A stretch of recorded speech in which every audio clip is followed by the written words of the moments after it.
Now, this is Luke's tipping his hand, right? Luke's showing you, here's how to hear it. Here's the point. And Jesus is doing, and Luke is doing, something that's hard for us to grasp because we're so familiar with the story we miss the point sometimes. Who would normally be the greatest person at the table? We say Jesus because we're Christians. It's always the right answer. Jesus. Who's the greatest at the table? The servers or the people being served? I worked in the restaurant industry. I'm real clear about this. Right? I mean, never do you get treated worse than when people think you don't matter. And people don't need much of a reason to think you don't matter. You know, and there's all kinds of jobs like that in our society today. We call that the service industry. What we mean, never mind, I'm not going to get into that either. Stop, Kyle, stay focused. And part of what Jesus is doing is he's turning some things upside down. In their culture, it was a huge deal to sit at the table.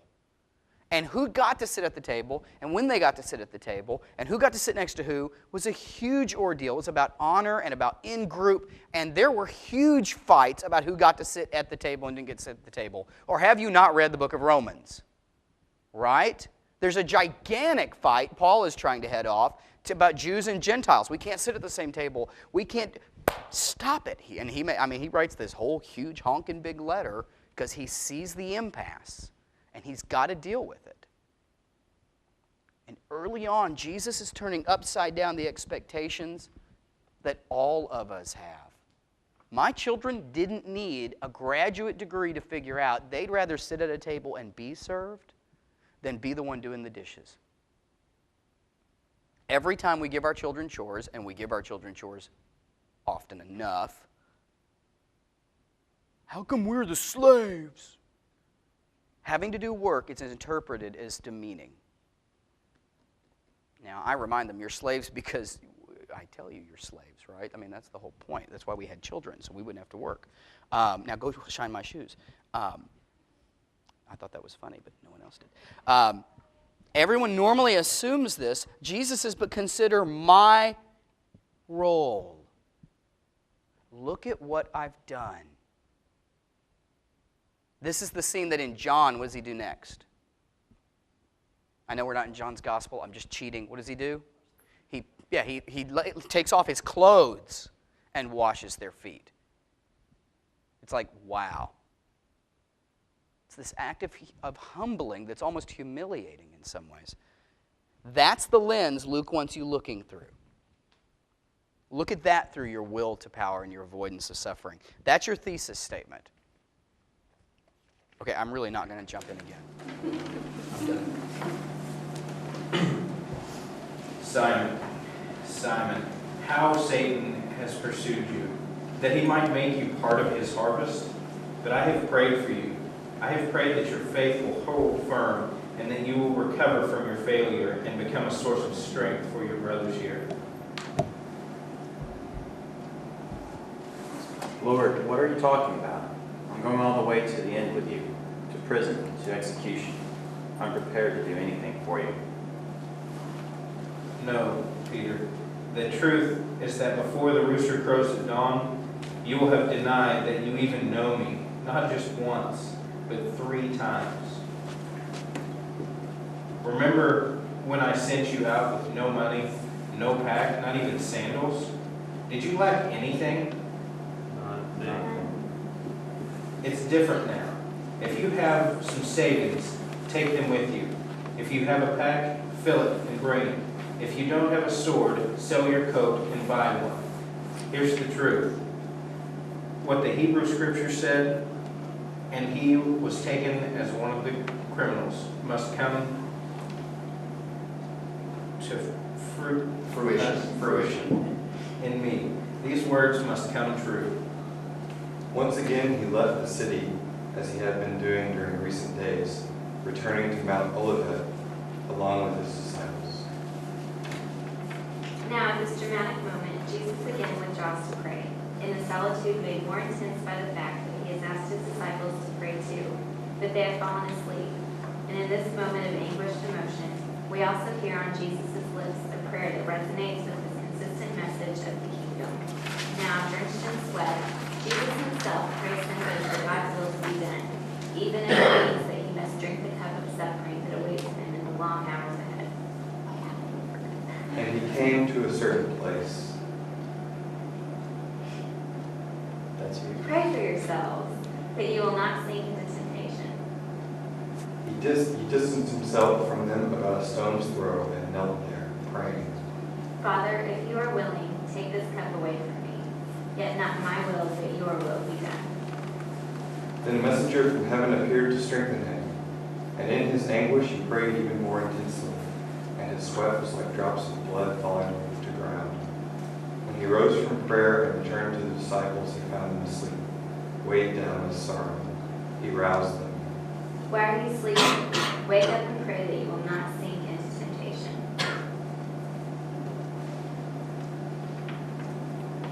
Even as he said these words, the sound of a crowd could be heard in the distance.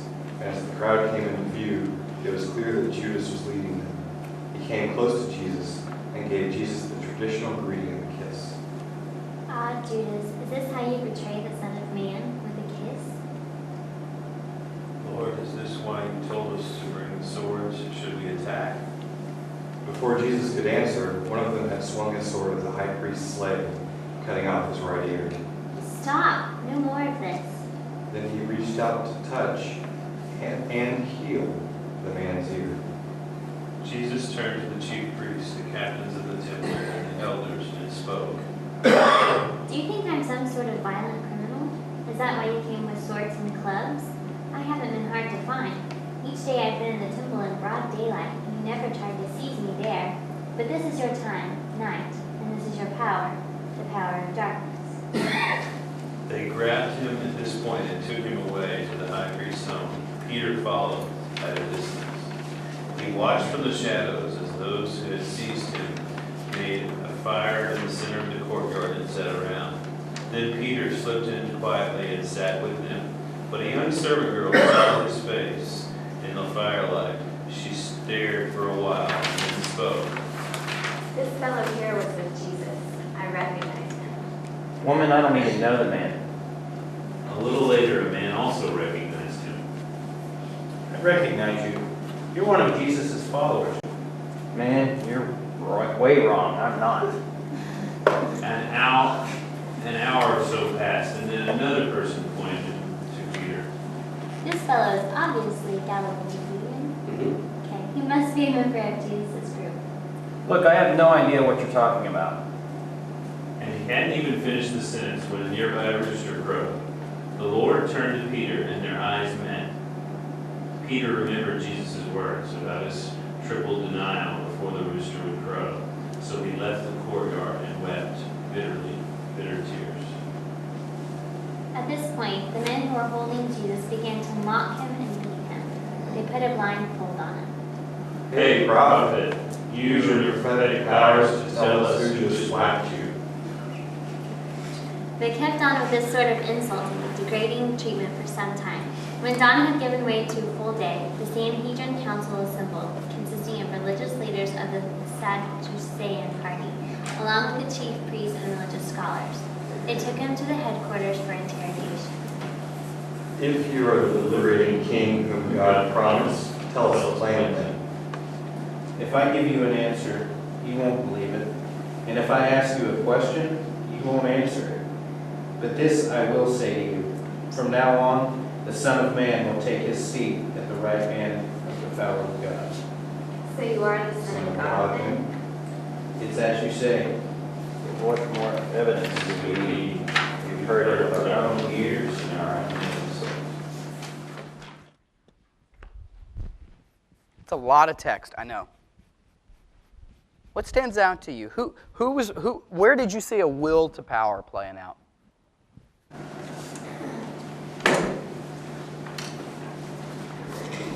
Peter? Where'd you see Peter with the will to power? I will stand by you. I will go with you to prison. I will stay in your regime. Okay. Other thoughts? And don't think just because it's an obvious answer, someone else will say it. I miss all the obvious ones.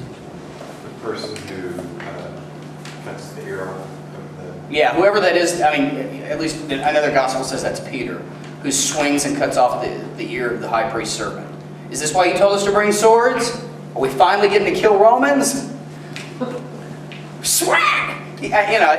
Somebody one time said, boy, that's a great shot. Great shot, he was aiming for the guy's head. All they got was an ear, you know? It shows a certain level of incompetence, I think.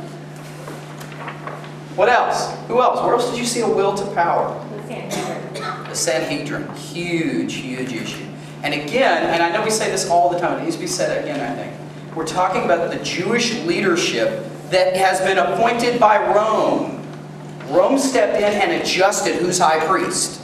Because they were looking for a cooperative friend in the faith. There's a reason the people of the day, the Jewish people of the day, resist and argue and push against the Sanhedrin. The Pharisees, who we pick on all the time, and there's a lot to learn from them, are the closest to Jesus, theologically and in practice. And they're the voice of the people. We forget that all the time. It's important to remember, too, with the Sadducee order, the priestly order, the Sanhedrin, some of them were truly corrupted by Rome. Absolutely. Some of them realized that if they didn't play along, it would be worse for the people. So they were probably giving Rome a little bit of what they needed and viewed themselves as protecting the people from what could be worse. Because the argument would be, if we make things ugly on Rome, they'll do to us what they do to everybody. Yes. Get rid of our religion.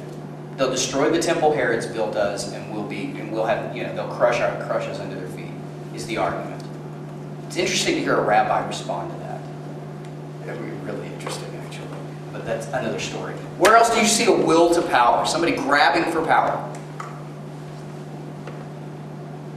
On a slight bit, that guards or servants that start to beat him. Absolutely. It's the Son of Man. I'm going to blindfold you. Which one of us hit you? Well, yeah, it's like, you're such a great prophet. All the people believe in you and whacked you. I love the word whack. It's like, what? Whack.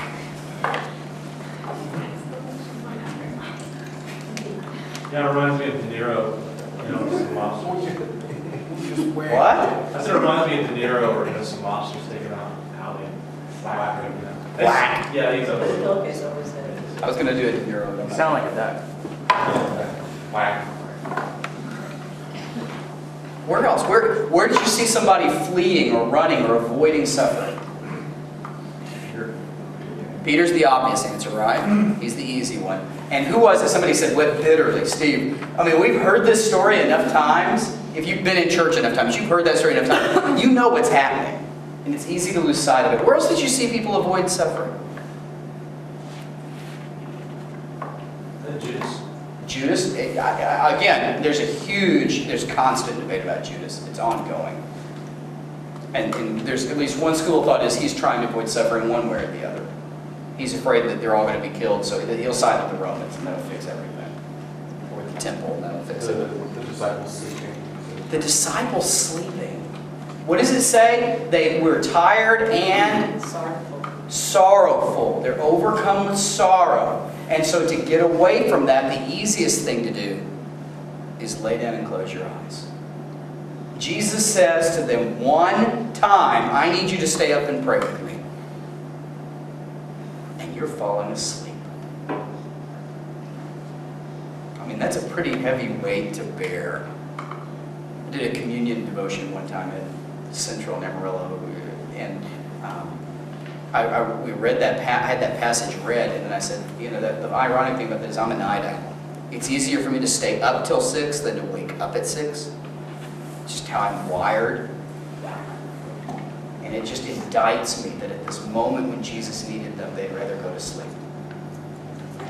Because that's where I think I'm. Where else did you see people avoiding suffering here?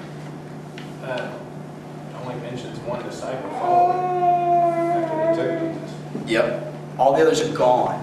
I mean, narratively, they all disappear for a while. Good job.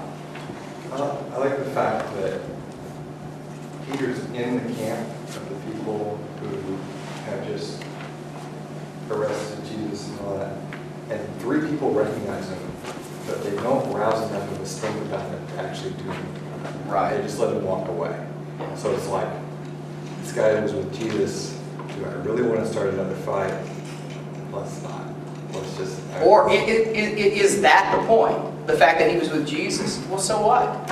Half those people probably were around him and wanted to know what was happening. But Peter can't face that. And it's like, oh gosh, and you're right. It's not worth calling out another group of soldiers. Who doesn't run from suffering here? Jesus. I was going to say it's the obvious answer. Who lays down power here? Luke is giving you a comparison contrast. All these other paths, or this one. And Jesus knows power and religion are darkly dangerous when they're mixed together. Power and religion do all kinds of harm in our world, and we know that. We've tasted it again and again and again. And it's not by accident that Luke shows you over and over and over these people that are marginalized, that are overlooked, that are ignored, these people that are alienated are the first ones to grab onto Jesus. They're the first ones to believe. They're the first ones to trust. They're the first ones to follow because they don't have power. And they haven't had power and religion combined for them. And so it's easier for them to go that path. We live in a day and a time when it's really easy to grab for power, when it's really tempting to avoid suffering. And when I say suffering, I don't mean, letting somebody treat you badly for the sake of them treating you badly, right? I don't mean turning into a doormat. That's not the kind of thing we're talking about here. We're talking about suffering that does a couple specific things. It's suffering that identifies with the invitation we've been given to live the life of the crucified one, to walk in the footsteps of Christ. If I'm being treated badly because I'm bald, that's silly.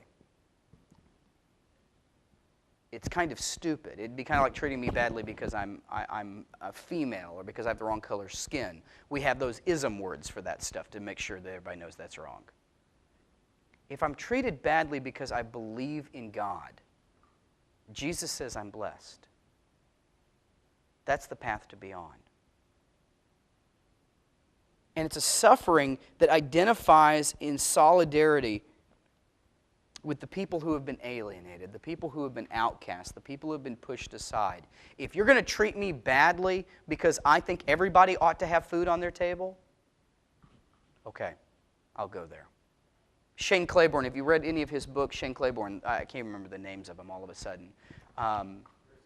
Irresistible Revolution is the one that's so popular. He showed up at this convention I was at. He's got long hippie hair, and he's dressed like he's straight out of the 70s, but with a 2000 twist or whatever. And immediately people are making fun of him. Got a lot of money, and they expect to be rich. And your book is messing with them. And he grinned ear to ear. And I said, honestly, it's really good for him. I mean, some of them are really fighting anything they read in there, and they want to make it about politics. They want to make it about all this stuff. And he goes, it's all about the man and the way. I'm like, okay. I love it, but it's like, okay, you're just a step further than I can go. I'm still going to wear a button-down shirt, all right? I'm sorry. I just don't look right in hippie clothes. And there's something about the way he identifies with people that's so real. And he's more than willing to take it on the chin. You're going to punish them, punish me too. I love that. And part of what's going on here is a call to lay down power and to be suffered, and to suffer for the cause of Christ.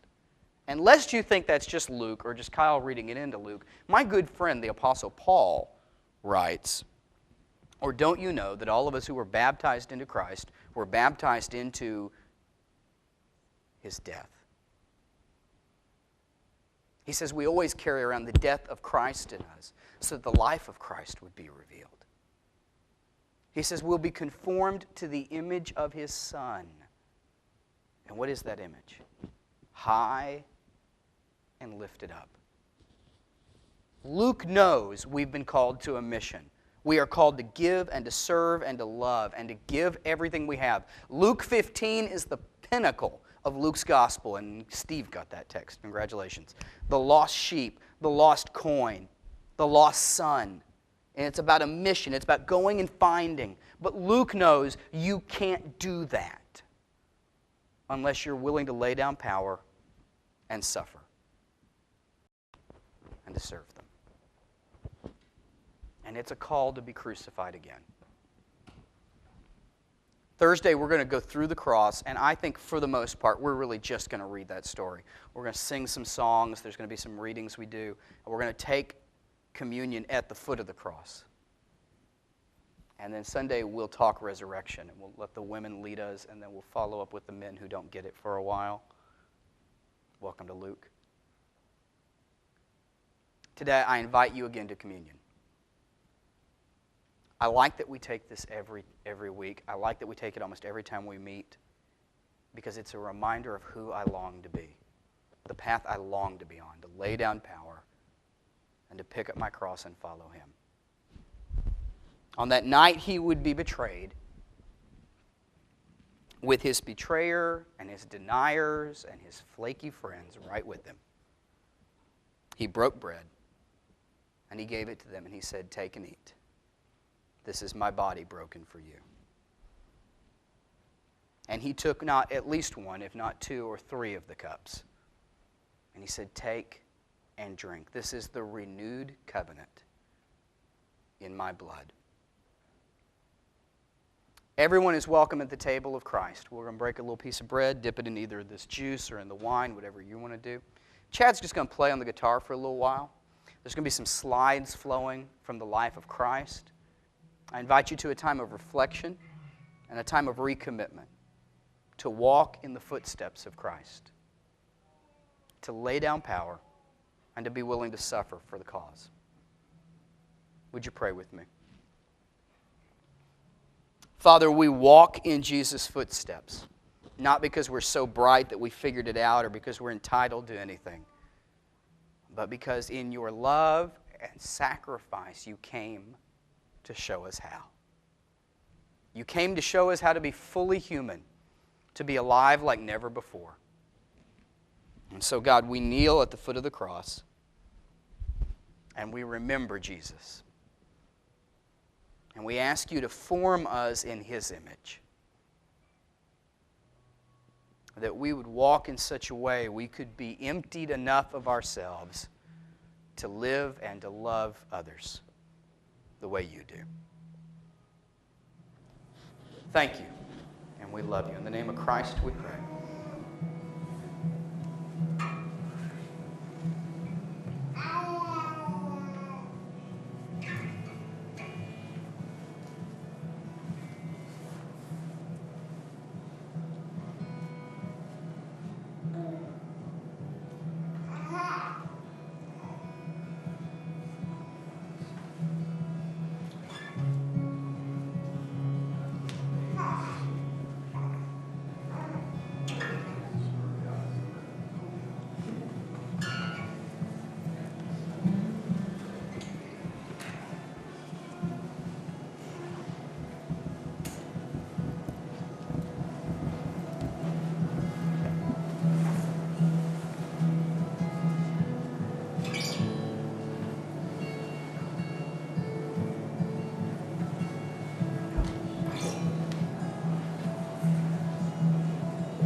Praise God from whom all blessings flow.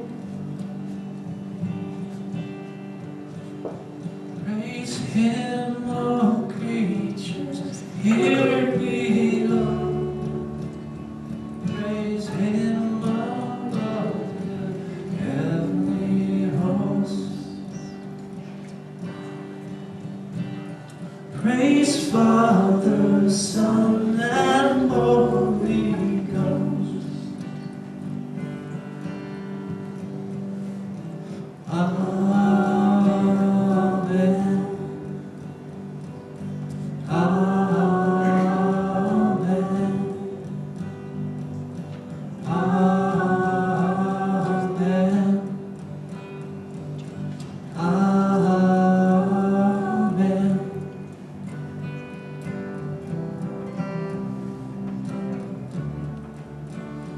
Praise God from whom all blessings flow. Praise Him, all creatures here below. Praise Him above the heavenly hosts. Praise Father, Son, and Holy Ghost.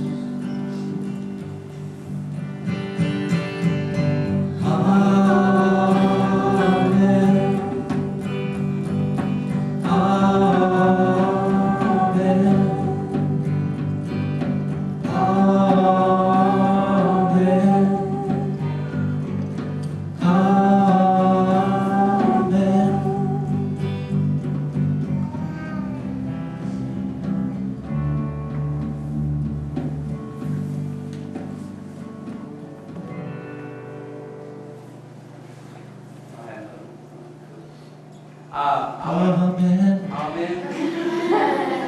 I want to touch a couple things real quick. First of all, our webpage is back up and running. If you want something on there, if you have a blog you want on there, if you have some artwork you'd like to put up there, photos you've taken, if you have ideas about resources, I keep saying I'm going to send out an email telling people this, and I keep forgetting because I'm old and I don't remember things. But let me know, because we can put artwork up there, we can put pictures up, we can link to your page, whatever the heck. Let me know, because we're just now restarting and getting it fixed and going and running, so that's all good. Hey, I'm glad you're here. Thanks for being here. I invite you to watch for the path of Christ this week. May you find places that you can follow Him, so that the world would know. In the name of the Father, the Son, and the Spirit, I send you out. Thanks for being here.